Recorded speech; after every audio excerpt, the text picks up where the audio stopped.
ginagawa lahat ng anak mo, effort kung effort para na makapagbasa and ma-improve yung reading niya. And you see, hindi lang ikaw yung nag-e-effort, talagang kitang-kita mo sa kanya. May nag-e-effort siya pero parang walang nangyayari. Walang improvement. Be happy with that kasi nag-e-effort siya and that is already improvement. I still remember, merong isang lola na in-enroll niya sa akin sa tutorial online. Tapos, ulit-ulit kami. Hindi niya makuha-kuha kahit yung foundation lang na letter sounds. Tapos pinapaalala ko, ilang sessions na lang kami kasi ako I give up. Parang ganon kasi medyo parang sayang lang naman yung babayaran nila sa akin. So parang mas kailangan nila ng face-to-face. Pero kasi that time is parang pandemic eh. Kailangan talaga ng online. Tapos naniniwala kasi yung lola na makakabasa talaga yung bata sa online. So ako naman frustrated na kasi first time ko ata siyang online. Hindi ko na first time magturo pero first time kong mag-online sa kanya. Ilang sessions na lang matitira. I always remember, always sinasabi sa lola na ito na lang po, sa nanay, ito na lang po ma, matatapos na. One time na namin, sabi ng nanay, wala po sila. Ipinasyal po ni lola niya muna sa park. Feeling ko, grabe naman.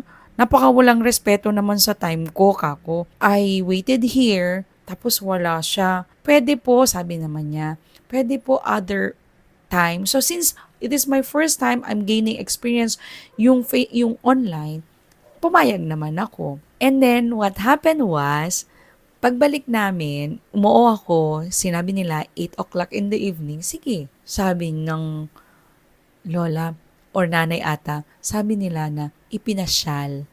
So, they are seeing effort on the child. Pero, di ba kulang? Nag-effort naman talaga, as in talagang naiyak yung bata pag hindi niya nakuha. Pero, ipinasyal, idinala sa park, positive reinforcement, reward, maybe inuna yon. Tapos, pagbalik ng bata, okay. And then here comes again, struggle na naman kami. Kundi na lang, 2 sessions na lang matitira. O anak, bakit hindi mo pa nababasa to? Parang ganun naman ang tanong ko. In the positive way naman. Tapos, sabi ng, hindi sumasagot yung nanay. Tapos, nakatalikod kasi yung lola, nakaupo lang sa bed, parang bed ata yung likod. Tapos, biglang natingin yung lola, teacher, ito ba yung kailangan ipabasa, yung 2 sentences na iniwan ko? Opo, nababasa niya. Nababasa niya talaga ito. So what happened was, natutuwa ako kasi despite of hindi kaya na nung bata yung pagbabasa, I mean, nag-e-effort naman pero hindi niya nakakaya.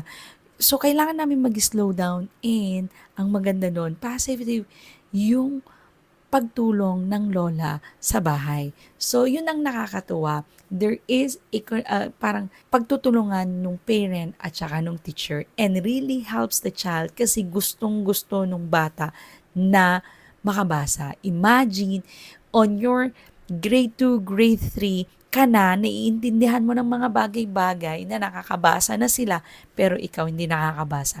What do you feel on your confidence bilang isang bata? Degrade, di ba? So, effort kung effort yung bata. Pero, kailangan natin tulungan yung bata na slow down, andito si mama, nandito si teacher, natutulong sa'yo. Kailangan nila ng purihin kahit feeling mo rin at feeling niya walang nangyayari. And, always remember, pag nag-correct tayo, ay hindi yung sunod-sunod. Kasi alam mo na nga, nag-e-effort, hirap na hirap, isa lang, one at a time, bukas ulit.